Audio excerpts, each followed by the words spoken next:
Thank you so much for having us, Etienne. It's a pleasure being here in Brussels again. I remember vividly the ESPAS conference we had here, or one segment of which we had here last November, which really was a remarkable event, I'd say. It was very inspiring to be here, so it's good to be back. Thanks again for having me. As David McAllister just said, everybody, of course, thinks about the future, but I think we do so in very different ways. So what I would like to start with is pointing out where these differences lie, in my opinion, and then I would like to continue with, well, you know, some thoughts about what might be interesting in 2017 to look out for. So first, about kind of methods, so to speak, so more like how do we do this foresight business? How do we do it at SWP? Why do we do it? What do we expect from it? And I would like to start out with saying that what we at SWP essentially try to do is we try to raise the awareness of policymakers or decision takers for certain developments that are out there, so to speak, that have been out there for some time. It's very rare that you really encounter something that could be called a black swan. You are probably familiar with this metaphor. Most of the time we are dealing with so-called gray swans, so developments that are out there and we know a little bit about and which usually don't really attract too much political kind of, they don't really show up on the political scene. That's the problem here. And what we are trying to do at SWP is we try to raise the awareness for these specific developments that may become very important and that should be dealt with politically. And this is what we and others, of course, have called these gray swans. So developments we know that are happening, but that don't get enough political attention. And this is essential, I think, because, again, David McAllister said it, politics has to prepare for these developments in order to get, you know, in front of them, so to speak. So, and again, we all know that forecasting, this hard forecasting, what will exactly happen is very hard to do. But what we can do is foresight. So this is why we call this exercise that we do at SWP foresight 2 years. And basically it's about creating scenarios and situations of things that might be of great political importance should they materialize. What makes this difference from other ways at looking at the future? We try to be as academically as possible. And of course, when you think about the future, that's very hard to do because you don't have things to analyze. You don't have events that have already happened that can be analyzed, that can be scrutinized. You only can only use your imagination in a way. You can try to extrapolate from trends that are out there, and you can try to come up with scenarios of what might happen. But you can do this in a very different way. You can do this more speculative, I would say, and you can do it more scientifically based. And that's what we are trying to do at SWP. So this, in short, I think most important features of this are that you have to be very transparent about what your assumptions are and what your kind of databasis is on what you are regarding the scenarios you're developing. And you have to be very clear about your causal relations. And that's not easy. It's not always easy because experts tend to be, you know, they know their stuff and they have some kind of, well, they like what they are doing and sometimes they are used to kind of rephrase what they have been saying all over again. So we are trying to get into a discussion.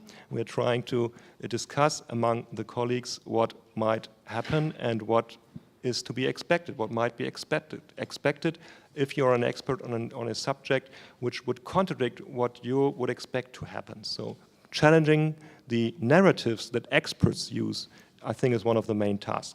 Okay, so much for what I wanted to say at the start. Now let's turn to 2017. I hope you can see it over there on the screen. I've called it a year of radical, another year would be probably more correct, another year of radical political uncertainty. And this is the pointer. Here we go. Yeah. What to look for in 2017? Okay, we all know we have these elections coming. We have them in the Netherlands, we have them in France and in Germany. There are lots of different elections as well, but everybody is focusing on them at the moment. We will have international issues such as terrorism, migration, great power realignments, international organizations, including the EU, of course, nuclear proliferation, military and maybe even economic wars. So these are all issues that are covered extensively when you take a look at newspapers and think tanks and universities. We have maybe one of the bigger questions that's out there: will Trump fail? Will Trump's policies materialize? Will he lose more support from American constituents? This is one of the, I would say, open questions that's out there. I would like to focus on a specific question that's out there as well, and that is, will the democratic recession continue?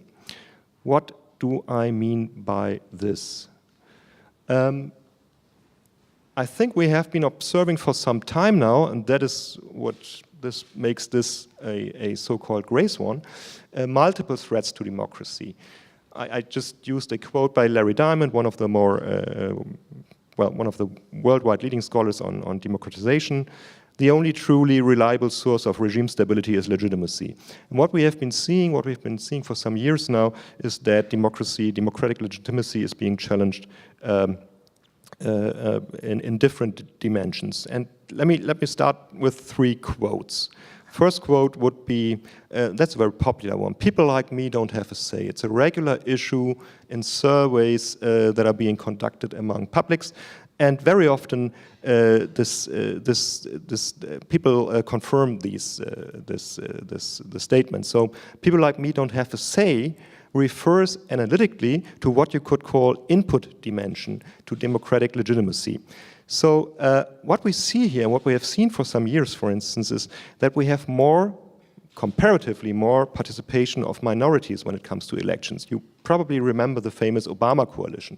So that was specifically kind of materialized in 1928 when he was elected first time US president, consisting of a lot of minorities that turned out in unprecedented numbers. That was really the basis of his electoral success. So we had a, so to speak, because Hillary Clinton didn't realize as much participation in this year, but we had a lot of participation from minorities. But you could always, it's not only, I think, about cultural minorities, it's also about economic minorities. Because we know from a lot of studies now that people with a higher income and that are wealthier, more affluent, tend to participate in elections much more frequently than less affluent people do. So it's about more participation on the one hand by minorities, which may be a good thing, cultural as well as economic minorities. On the other hand, we have less representation of what could be called core groups of society, for instance in parliaments. It's a famous question about where are the workers in parliament? You hardly find them anywhere. In Germany, I think in the Bundestag, it's about 2 or 3 persons out of more than 600. So core groups of society, however you want to define them, core groups of society are not equally represented in our representative institutions. This, I think, explains the notion of people like me don't have a say. Second quote would be, "That's your bloody GDP, not ours." That's something a heckler said during the Brexit campaign in one of the events where economists explained that voting for Brexit would be against the economic interests of British people. And apparently, it's been quoted in one of the Guardian articles on that. Apparently, this kind of refers to the output dimension of democratic legitimacy. And that's economic and political inequality. As we know about economic inequality, we have lots of data about how this has changed over the last decades. We know the famous Branko-Milanovic curve that on a global scale, lots of people are better off, but when it comes to certain strata of mostly Western societies, people in the so-called middle classes tend to be not better off than they were 20 years ago.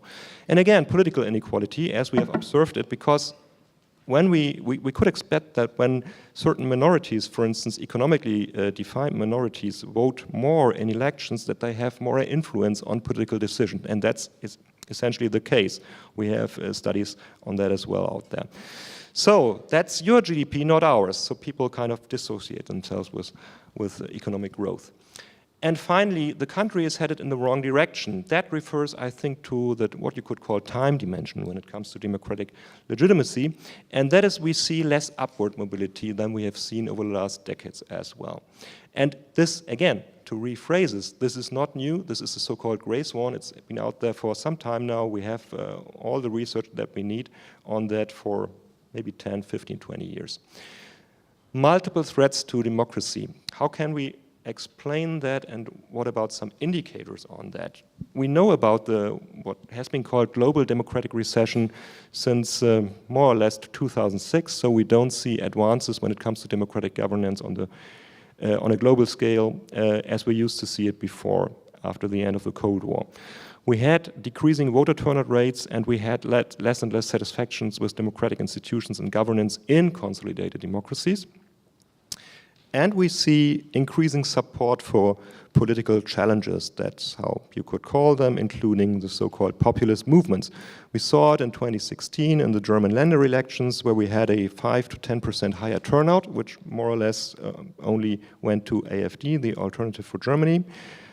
We saw it in the Brexit, where we had a so-called unexpected 2.8 million voters that nobody had on the screen, that simply, and who apparently hadn't voted for a long time before they had the chance to participate in the Brexit vote. And of course we saw it in the US presidential elections. Maybe not that clear, but I want to emphasize here that what we have seen on the Republican side in the primaries is a record mobilization that Trump achieved there. For the first time, I think no, not for the first time, but it was the highest, in absolute terms, the highest mobilization that we have seen in the primaries on the Republican side, with about 30 million voters, I think. And what is the central message of these challenges to the democratic governance? I think it's politics as usual is not an option.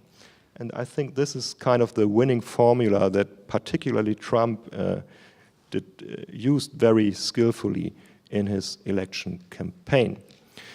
So now I've been talking a lot about developments that we have seen over the last years. So what's next for democratic governance? What do we have to look out for in 2017? I would state that we are facing a continuing recession when it comes to democracy. Just imagine if we assume that what we have seen over the last years has a lot to do with economic inequality and growing economic inequality. Just take a look at what is happening to a lot of jobs out there in the manufacturing sector because of automation and digitalization. Lots of pretty well paid jobs might fall away, and people will be kind of relegated to the service industry when they are lucky in a way. And if the assumption holds that inequality may lead to more political instability and less satisfaction with democratic governance, then we should be prepared for an even more radical political uncertainty. Possible fallouts, finally, and I'll come to a close in a minute. We have some discussions about alternative politics and polities. So that refers to processes, how politics is being done, as well as the structure or the institutions of politics, the polities that we see out there. We had the discussion about illiberal democracy, not liberal democracy anymore, illiberal democracy, or the kind of alternative undemocratic liberalism, or even liberal autocracy. That may be avenues that some of the consolidated democracies are heading to. We could talk about alternative policies as well in order to counter these trends towards growing political and economic inequality. We are talking about more solidarity and representation, better representation, versus economic nationalism, which in a way, I think, in my view, subsumes most of the kind of program, if you want to call it that, of the more populist strains we are having at the moment. And the final problem I want to state here, and I'm be happy to discuss this in more detail, is I will really be interested if this equation holds. Because I think you could say that inequality in political as well as economic terms, as we are facing it for some time now, plus democracy, so that is a democratic governance, you have elections and people are able to vote in these elections, could equal unsustainable policies. That's to say that we, faced with planetary boundaries and the great challenges like climate change and so on and so forth, policies that may not be able to kind of get a grasp with these big challenges societies are facing at the moment. And that would be a very interesting starting point for talking about what can be done about it on both sides, on the left-hand side of the equation. Thank you.